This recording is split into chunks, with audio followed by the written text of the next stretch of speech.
میدان محشر قیامت کے بعد قائم ہوگا۔ اس دن تمام انسان اور جنات کو اپنے اپنے اعمال کا حساب دینا ضروری ہوگا۔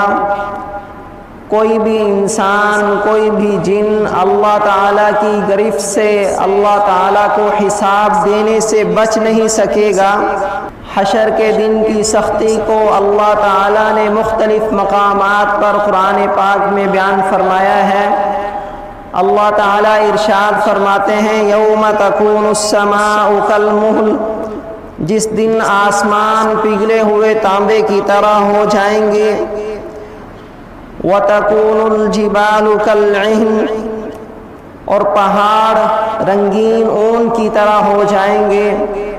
ولا يسأل حمیم حمیما یبصرونہم، اور دوست اپنے دوست کو دیکھنے کے باوجود اس سے پوچھے گا نہیں کہ انسان جس دوست کی دنیا میں قسمیں کھاتا تھا، جس دوست کی تعریفیں کرتا نہیں تھکتا تھا کہ میرا دوست بڑا باوفا ہے، ہر وقت میرا ساتھ دیتا ہے، خوشی میں بھی ساتھ دیتا ہے، غمی میں بھی ساتھ دیتا ہے، تو وہ دوست قیامت کے دن حشر کے میدان میں اپنے دوست کو دیکھ لے گا، پہچان لے گا، لیکن اس سے پوچھے گا نہیں کہ بھائی تیرا کیا حال ہے، کیسی گزر رہی ہے۔ اس وقت ہر کسی کو اپنی پڑی ہوئی ہوگی۔ یود المجرم لو یفتدی من عذاب یومئذ ببنیہ وصاحبتہ وأخیہ وفصیلتہ التی تؤویہ ومن فی الارض جمیعا ثم ینجیہ کلا۔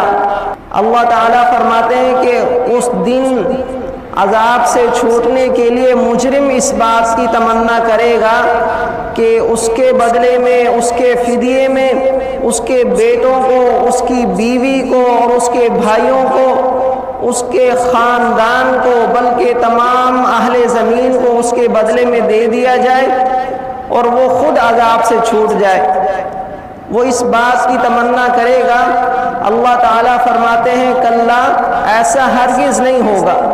یعنی جو آدمی مجرم ہوگا، گناہگار ہوگا، کافر ہوگا، اللہ تعالیٰ کا نافرمان ہوگا، وہ اس بات کی تمنا کرے گا کہ وہ اپنے بدلے میں اپنے ہی بیٹوں کو دے دے، خود عذاب سے چھوٹ جائے، خود عذاب سے بچ جائے، اپنے بدلے میں اپنی بیوی کو دے دے، خود عذاب سے بچ جائے، اپنے بدلے میں اپنے بھائیوں کو دے دے، خود عذاب سے بچ جائے۔ تو اس سے معلوم ہوا کہ گناہگار آدمی، اللہ کا نافرمان آدمی کسی کا خیر خواہ نہیں ہوتا، وہ خود غرض ہوتا ہے، مطلبی ہوتا ہے۔ اس لیے دنیا میں بھی گناہگار لوگوں کی صحبت سے بچنا چاہیے کہ جو آدمی گناہگار لوگوں کی صحبت میں اٹھے گا، بیٹھے گا، اس پر گناہگار لوگوں کا اثر ہوگا، اور جو آدمی نیک لوگوں کی صحبت اختیار کرے گا اس پر نیک لوگوں کا اثر ہوگا، وہ نیکی کی طرف مائل ہوگا، نیک کام کرنے والا بنے گا۔ تو اس لیے ہمیں دنیا میں بھی گناہگاروں کی صحبت سے بچنا چاہیے، نیک لوگوں کی صحبت اختیار کرنی چاہیے تاکہ ہم پر نیکی کا اثر زیادہ ہو، گناہوں سے ہم بچنے والے بنیں۔ ایک اور جگہ اللہ تعالیٰ نے ارشاد فرمایا وَيَوْمَ يَحْشُرُهُمْ كَأَن لَّمْ يَلْبَثُوا إِلَّا سَاعَةً مِّنَ النَّهَارِ يَتَعَارَفُونَ بَيْنَهُمْ۔ اس دن کو یاد کرو جس دن اللہ تعالیٰ لوگوں کو جمع فرمائیں گے اور وہ لوگ یہ سمجھیں گے کہ حشر کے دن کے مقابلے میں ہم دنیا میں چند منٹ گزار کر آئے ہیں، ایک گھڑی گزار کر آئے ہیں۔ یعنی حشر کا دن بہت لمبا دن ہوگا جس کی مقدار اللہ تعالیٰ نے قرآن پاک میں بیان فرمائی کان مقدارہ 50,000 سنہ، کہ حشر کا دن 50,000 سال کے برابر لمبا ہوگا۔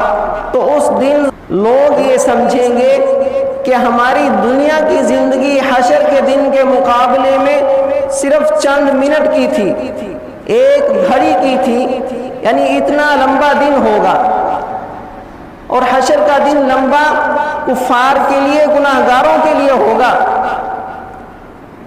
رسول اللہ صلی اللہ علیہ وسلم نے ارشاد فرمایا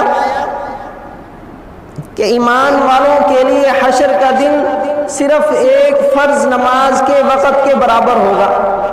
جتنی دیر میں انسان فرض نماز پڑھتا ہے اتنی دیر میں ایمان والوں کے لیے حشر کا دن گزر جائے گا۔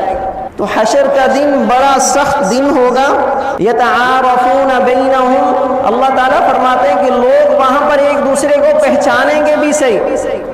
بھائی اپنے بھائی کو پہچانے گا، باپ بیٹے کو پہچانے گا، بیٹا باپ کو پہچان لے گا، اولاد اپنے ماں باپ کو پہچانے گی، ماں باپ اپنی اولاد کو پہچانیں گے، لیکن پہچاننے کے باوجود کسی کی مدد نہیں کر سکیں گے۔ ہر کسی کو اپنی پڑی ہوئی ہوگی کہ میں عذاب سے بچ جاؤں، باقی جس کا جو بنتا ہے بنے۔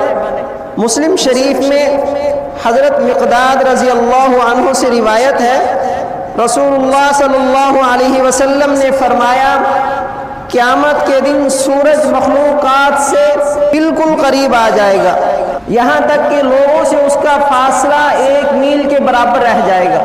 سورج لوگوں سے 1 میل کے فاصلے پر ہوگا۔ آپ صلی اللہ علیہ وسلم نے فرمایا لوگ اپنے اپنے اعمال کے اعتبار سے پسینے میں ڈوبے ہوئے ہوں گے۔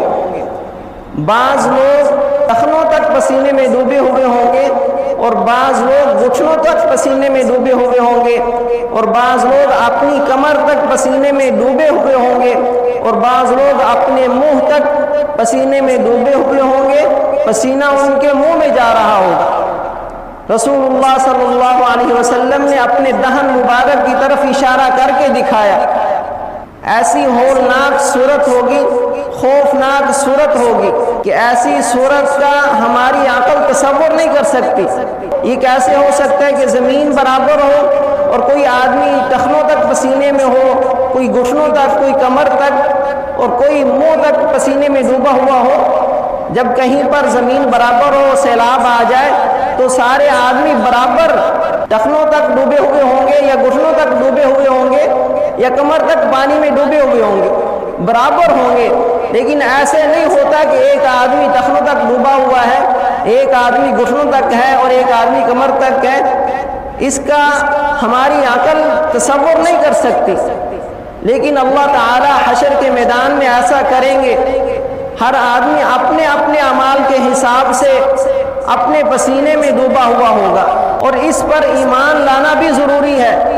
تمام مسلمانوں کے یہ ایمان کا حصہ ہے، اور مسلمانوں کا عقیدہ ہے کہ تمام لوگوں کو اللہ تعالیٰ ایک دفعہ مارنے کے بعد دوبارہ زندہ کریں گے، اپنے سامنے کھڑا کریں گے، حساب کتاب لیں گے، پھر جنت اور جہنم کا فیصلہ فرمائیں گے۔ تو اس پر ایمان لانا بھی ضروری ہے۔ جو آدمی اس پر ایمان نہیں لاتا مرنے کے بعد دوبارہ زندہ ہونے پر، وہ آدمی مسلمان نہیں ہو سکتا۔ ایک روایت میں رسول اللہ صلی اللہ علیہ وسلم نے ارشاد فرمایا لا يضر حرها يومئذ مؤمنا ولا مؤمنا، اس دن سورج کی گرمی سے مومن مرد اور مومنہ عورت کو کوئی تکلیف نہیں ہوگی۔ اس سے مراد کامل مومنین ہیں، جیسے انبیاء، صدیقین، شہداء اور صالحین، جن کا ایمان کامل ہوگا، جو کامل طریقے سے اللہ اور اس کے رسول پر ایمان لائیں گے، اللہ اور اس کے رسول کے احکامات پر، طریقوں پر عمل کریں گے، کامل مومن ہوں گے، ان کو اللہ تعالیٰ سورج کی گرمی سے محفوظ فرما لیں گے۔ اور اس مشکل دن میں، سخت دن میں اللہ تعالیٰ بعض لوگوں کے ساتھ بڑے اعزاز و